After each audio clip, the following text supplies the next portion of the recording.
Hello, this is Little Green Ghouls, and welcome to Fear Street Explored, where your worst nightmares live. This week, I'm excited to visit The Surprise Party.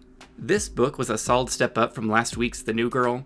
Stine put together a fun murder mystery with lots of twists and turns. It doesn't necessarily have creepy moments, but feels like an engaging thriller. I enjoyed Stine adding to the Fear Street universe, with some returning characters and some new lore around the Fear Street woods. It's definitely worth checking out if you haven't yet. This 1989 cover is okay. It focuses on Hastley Manor when a creepy Fear Street woods scene would have been more appropriate, but it does give a sense of a stalker lurking, which is a big part of the story. Our front take says, "It was just another party, until the threats began."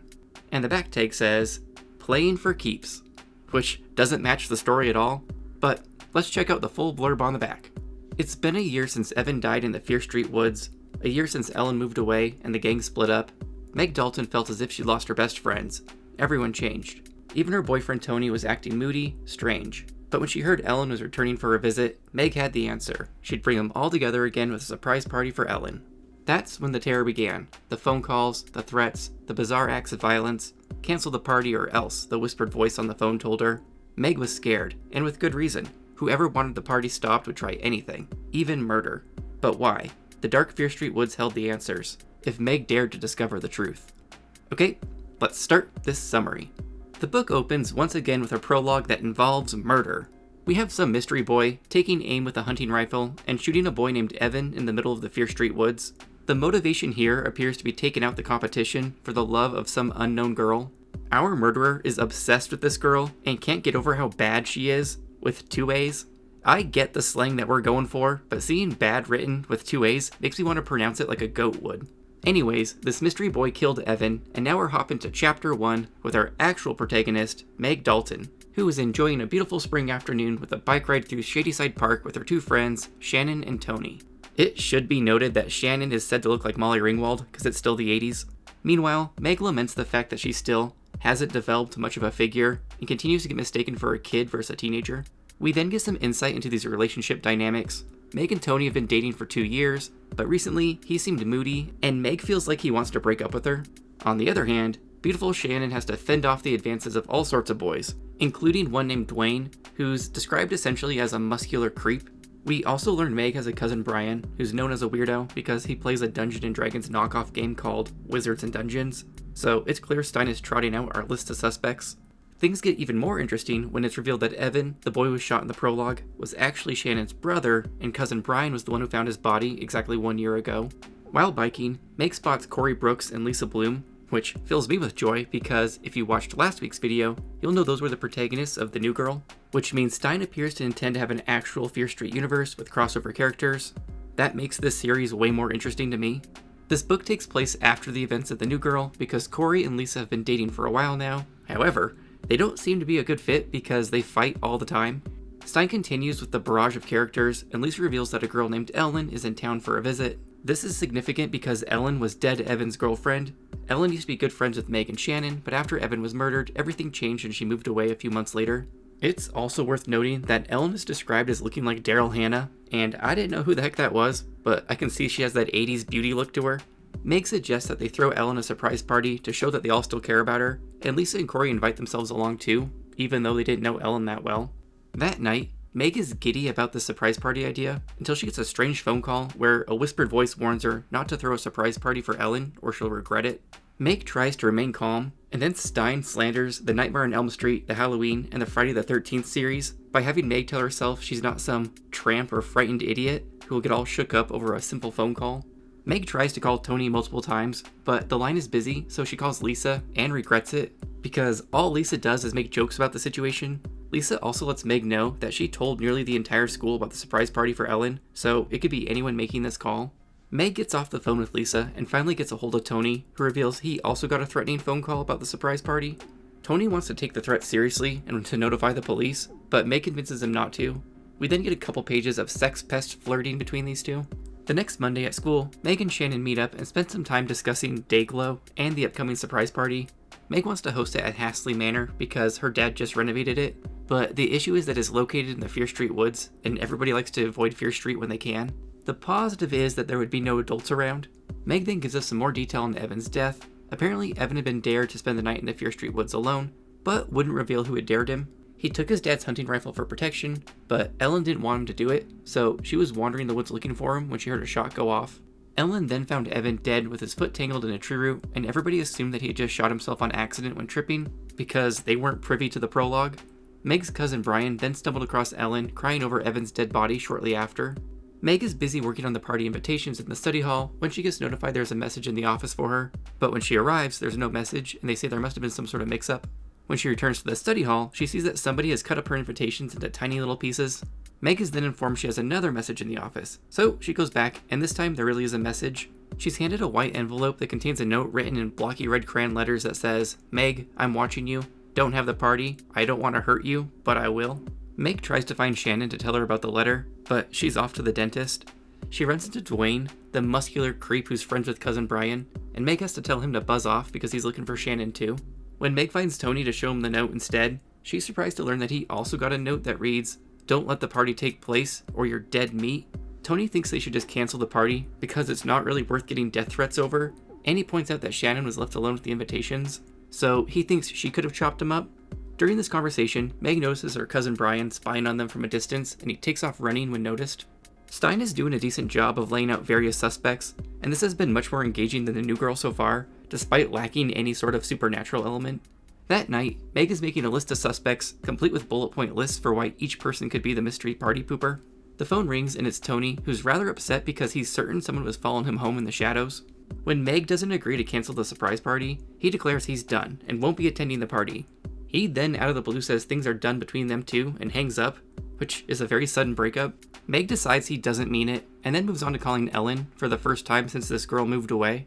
It's awkward at first, but they chat like nothing has changed. Meg ends the call, no longer suspecting that Ellen could be the party pooper.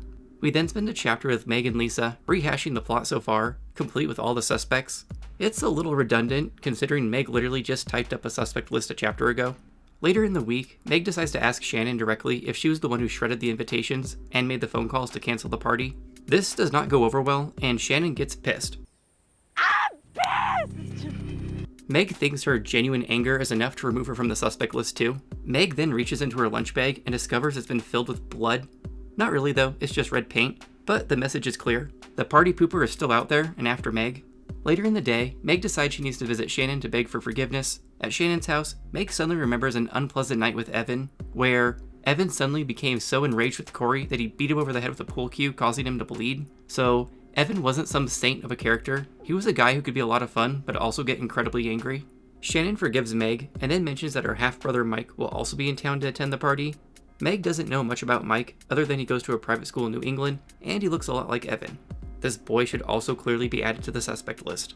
As Meg is walking home from Shannon's house, she is suddenly nearly run down by a car that swerves at the last second. We then shift perspectives and open the next chapter as this mystery driver, aka the party pooper. He's busy trying to calm himself down outside of his cousin Mark's house. For a second, he thinks he actually hit Meg, but reassures himself that she was able to get out of the way. He then spends the chapter just lamenting that Ellen can't attend the party because he doesn't want all these teenagers getting together and talking about what happened to Evan in the woods. The story cuts back to Meg, who's now safe at home trying to call Tony, but he's not home. It then shifts over to Tony, who is walking home soaked in the rain. He comes across Dwayne, who's busy shooting baskets, and the two strike up a conversation. This results in Dwayne saying he's happy Evan is dead because that means he could get with his sister Shannon, since Evan was always telling Dwayne that he wasn't good enough for Shannon. This infuriates Tony, and he storms off into the night. The story jumps to Friday night, and we're back with Meg. She's decided she needs to hash things out with Tony, but when she goes to his house, he's not home, and his dad informs her that he went off into the Fear Street woods to play Wizards and Dungeons with cousin Brian. This shocks Meg because the two never hang out. That night, she's awoken at 4 in the morning by a phone call from Tony's dad, and learns that neither Tony nor Brian have come home yet, and that they're calling the police. Meg wakes her parents up, and eventually her dad agrees to search the Fear Street woods with her, because she thinks she knows the cave they may have been playing Wizards and Dungeons in. Stine then adds a fun little detail about the Fear Street woods, where apparently no birds ever enter the woods, so they're always silent. A team from a university came out to investigate and never figured out why. The animals of Fear Street woods are also known to be unusually aggressive. When they reach the woods, they find Corey's dad, who is drunk, waiting by some cop cars while the police search the woods. Meg leads her dad into the woods because she's certain they must still be in this cave she knows about. Shocker, within half a page of wandering these woods, Meg manages to get separated from her dad, is now freaking out in these dark, creepy-ass woods. She suddenly hears footsteps behind her and tries to escape, but the party pooper catches her by the shoulders and whispers, "I warned you, don't have the party." Meg is then sent sailing down a ravine and knocked unconscious. When she wakes up, she's next to Brian's crumpled body. She thinks he's dead at first, but upon closer inspection, he's just really beaten up, but still breathing. Tony comes running down the hill and explains that Brian fell down the hill earlier, and when Tony went to go get help, he got himself lost in the woods. The ambulance hauls Brian away, and everybody's suspicious of Tony since he's covered in mud and bleeding too. Meg asks him why he even came out here in the first place, and he insists he just wanted to play the game, but that Brian takes it too seriously and acts really weird when he's role-playing as a level 3 wizard. Corey then begs Meg to please stop the party for her own safety, but she still refuses. The next day, Meg heads over to Brian's house to see how he's doing. The boy is fucked up on pain meds and mostly talking nonsense, but there are hints sprinkled in that he has something he needs to confess to Meg, but this doesn't go anywhere yet. While leaving, Meg is surprised to bump into Ellen, who just so happens to have heard about Brian and stopped by to see him, which is some suspicious activity considering no one even knows she's in town yet. Meg then calls Tony and informs him that Brian had something to confess, but before she can elaborate, she has to get off the phone. But not before Tony suggests they meet at River's Ridge later so they can talk about what Brian said, and he can take care of her. We then open the next chapter with Tony freaking out over this phone call with Meg because he thinks Brad told her that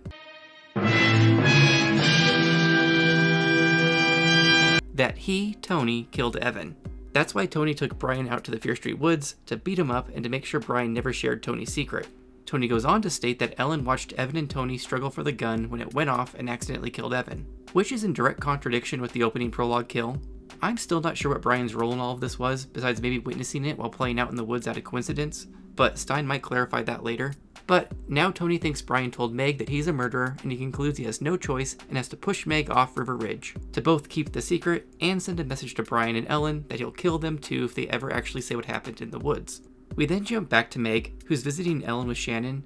The girls are making awkward small talk and gossiping about everything that's happened since Ellen left. The highlight being a girl named Sookie Thomas, who got caught shoplifting and now has to meet with a probation officer, and that Sookie will do it with any boy who asks her. Eventually, they all part ways, and Meg sets up her surprise party trap by inviting Ellen to pizza on Saturday night. Shannon and Meg then plan to go to their friend David's house that night for a party, even though it's a Monday, and Meg is excited for a chance to talk to Tony. At the party, Shannon literally gets cornered by Dwayne, and it's really uncomfortable because he won't take no as an answer and just keeps drooling over her chest. Meg then runs into Tony, who quickly pulls her away from the party so he can talk to her alone, or murder her. They drive up to River Ridge, and the entire time Tony is acting weird. He's being over the top nice, but Meg can still sense that something isn't right. They go for a walk, and eventually he leads her right up to the edge of the River Ridge. We then have a fun chapter from Tony's perspective, where he goes back and forth over tossing Meg off the cliff. As they chat, he becomes more certain that she hasn't figured out that he's the killer yet, and concludes what he needs to do is take out Brian and Ellen since they actually know his secret. He then remembers a pistol in his dad's basement and plans to bring it to Ellen's surprise party on Saturday.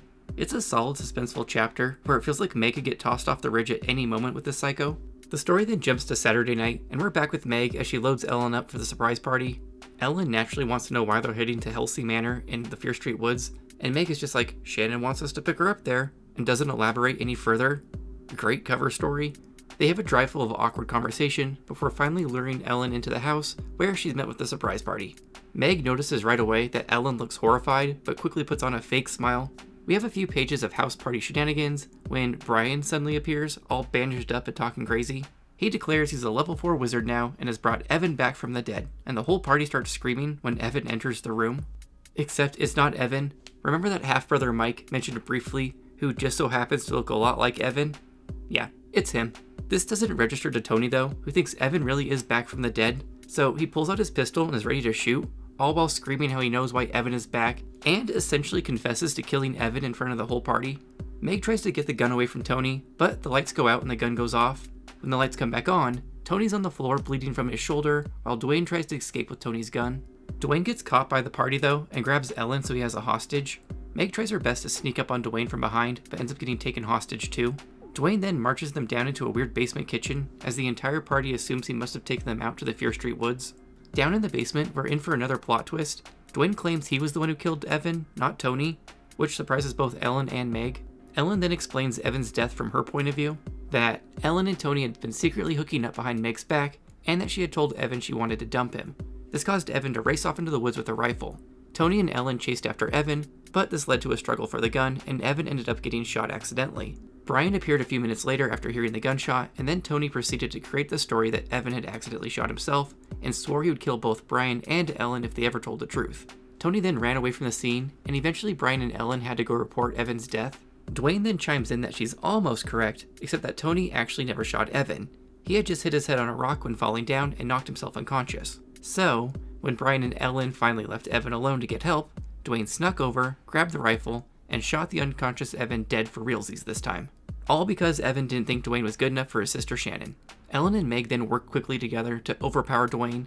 Ellen shrieks that she sees a mouse, and when Dwayne turns around to look, Meg grabs a heavy copper pan and smashes it into his face, knocking out his teeth and causing him to collapse face first in a pool of blood. Meg then grabs the gun and the two girls race back upstairs. We then jump to Sunday afternoon, where Meg, Shannon, and half-brother Mike clarify any loose ends for the reader. Mike reveals that Brian and Ellen had come up to him earlier with the plan to show up to the party pretending to be Evan, with the goal being to get Tony to confess, and so Ellen and Brian could confirm Tony was a murderer in the safety of a large group, but none of them ever expected that Dwayne was the actual killer. We also learned Tony's being shipped off to New York to see a shrink, because spending the last year thinking he killed his best friend really messed him up, and they confirm he was the party pooper all along in case there was any more confusion around that. The story then ends once again on a mushy love note, with Brian flirting with Meg and asking to see her the next time he's in town, and she's into it. You'd think after all this crazy shit Meg went through, she'd want to take a break from dating for a while. Overall, I thought the surprise party was an improvement on last week's The New Girl. I liked our protagonist Meg, and how Stine fleshed out characters we'd already met in previous book. I thought he did a nice job laying out the list of suspects, and still managed to work in a final twist with Dwayne, even though I don't know how these kids can't tell the difference between being knocked unconscious and a gunshot wound to the head. I'm gonna give this one 4 out of 5 rifles. There's still room for improvement, but I'm excited to see where the series goes. Okay, for Fear Street deaths, in the surprise party, there was one death.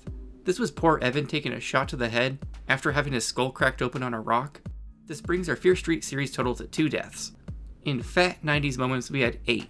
These included references to Molly Ringwald, Daryl Hannah, Halloween 5, Dayglow, Trapper Keepers, E-Spirit Sweaters, saying Great Bod, and calling an operator. This brings our Fear Street series total to 15. For useless adults, we had just 1 in the surprise party. This was Tony's drunken dad, who was too shit-faced to even search for his son in the Fear Street woods. This brings our Fear Street series total to 2. I'm introducing another total with What's Your Favorite Scary Movie?, where I'll count up how many scary phone calls these characters receive. Last week in The New Girl, we had 4 scary phone calls, and this week in the surprise party, we had 2 scary phone calls. This brings our Fear Street series total to 6. I was also inspired at the end of my video last week to total up how many of these books end in romance or involve main characters getting together. Last week in The New Girl, Corey and Lisa hooked up at the very end, and this week in the surprise party, Meg and Brian randomly start romancing on the last page. This brings our Fear Street series total to 2. Shocker ending once again failed to show up, and if this continues to be the case, I'll just eliminate the category. I also wanted to mention that I got a fun suggestion from Pulp Fiction Books to count up when friends start dating each other's exes, so I will definitely count that up when I see it. Well, that's it for the surprise party. I'm feeling a lot more confident about the series now in comparison to last week, and look forward to whatever teenage nonsense Stine has in store. Next week is The Overnight, where we'll be off to Fear Street Island for some potentially I Know What You Did Last Summer antics. Let me know in the comments what you thought of the surprise party. Did you like this one better? How do you feel about the growing Fear Street universe? Who's in charge of the crime scene ballistics in the Fear Street Police Department? Because you fucked up. Also, what did you think of some of my party horror clips? This series continues to be harder to choose themes for, but I'm enjoying the process. Anyways, as always, thanks again for watching, and make sure you subscribe for the pride, the love,